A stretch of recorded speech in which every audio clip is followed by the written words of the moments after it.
मृत्युचारक्षत्रित्वं भयस्य प्रारम्भोऽयम्।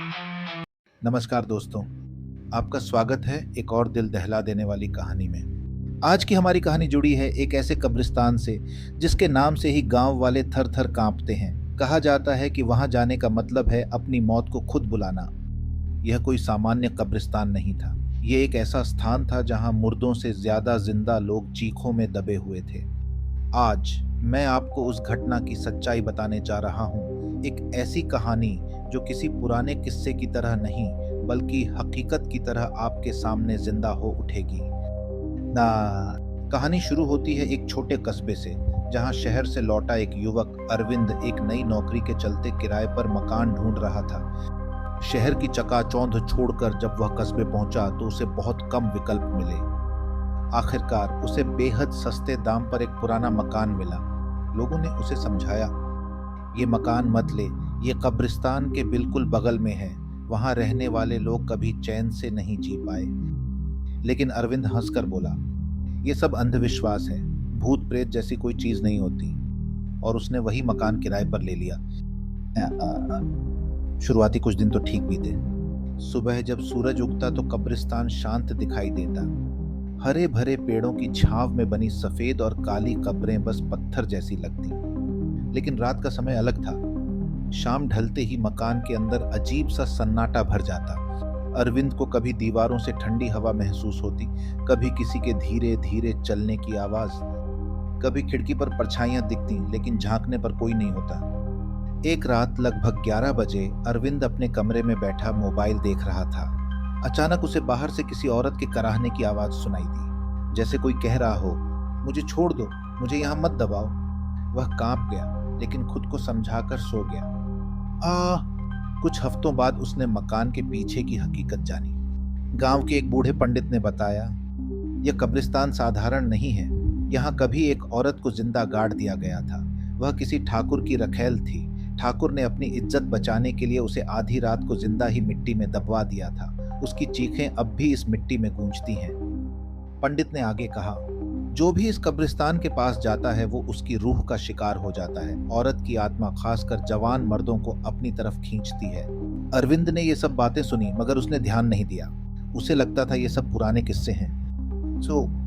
लेकिन असली डर तो अब शुरू हुआ। एक रात करीब 12:30 बजे अरविंद अपने कमरे में लेटा हुआ था। खिड़की से बाहर देखा तो चांदनी में उसे एक सफेद साड़ी पहने औरत कब्र के पास खड़ी नजर आई। उसके बाल खुले हुए थे और चेहरा पूरी तरह मिट्टी से सना हुआ। अरविंद ने आंखें मली, दोबारा देखा, औरत गायब थी। उसका दिल तेज धड़कने लगा।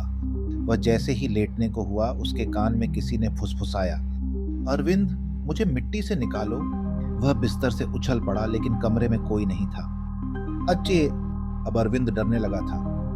दिन में सब सामान्य दिखता, लेकिन रात को जैसे जैसे घड़ी 12 बजाती, मकान के हर कोने से अजीब अजीब आवाजें आने लगती। कभी कोई दरवाजा अपने आप खुल जाता, कभी बरामदे में पायल की छनक सुनाई देती, कभी अचानक कमरे का तापमान इतना गिर जाता कि उसकी सांसें धुएं जैसी दिखने लगती। एक रात उसने खिड़की से फिर वही औरत देखी, लेकिन इस बार औरत धीरे धीरे कब्रिस्तान से उठकर उसकी तरफ आने लगी। उसका चेहरा दिखाई देने लगा, बड़ी बड़ी खाली आंखें, टेढ़ा मुंह और सड़े हुए दांत। वह धीरे धीरे फुसफुसा रही थी, मुझे बचा लो वरना तुम भी यहीं दबा दिए जाओगे। अरविंद ने खिड़की बंद कर ली और कांपते हुए बिस्तर में छिप गया। पर तभी उसे लगा कोई उसके पास बिस्तर पर बैठ गया है। उसका गद्दा धंस गया, लेकिन उसने हिम्मत करके देखा तो बिस्तर खाली था। अब कहानी मोड़ लेती है। गांव में पूर्णिमा की रात आ रही थी। कहा जाता था कि उस रात कब्रिस्तान की आत्माएं सबसे ज्यादा जागृत होती हैं। अरविंद ने सोचा उस रात वह सच्चाई का सामना करेगा।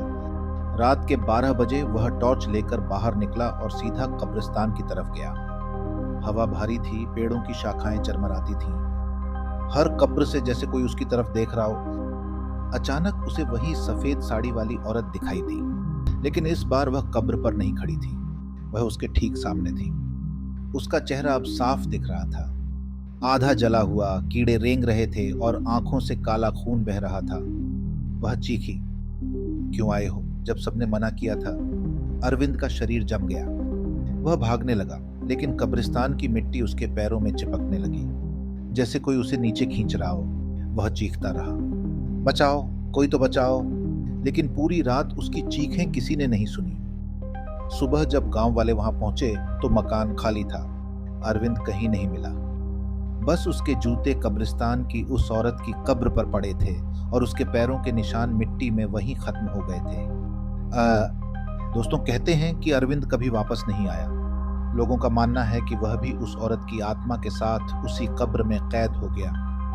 आज भी अगर कोई उस कब्रिस्तान के पास नई रात को गुजरता है तो उसे किसी मर्द की चीखें सुनाई देती हैं, मुझे यहाँ से निकालो। लेकिन कोई कभी उसकी मदद करने की हिम्मत नहीं जुटा पाया। तो दोस्तों, ये थी कब्रिस्तान की दास्तान। अगर आपको लगता है कि ये सिर्फ किस्से कहानियां हैं, तो अगली बार रात को किसी पुराने कब्रिस्तान से होकर गुजरिएगा। शायद कोई आवाज आपके कानों तक भी पहुंच जाए। मृत्युचा रक्षक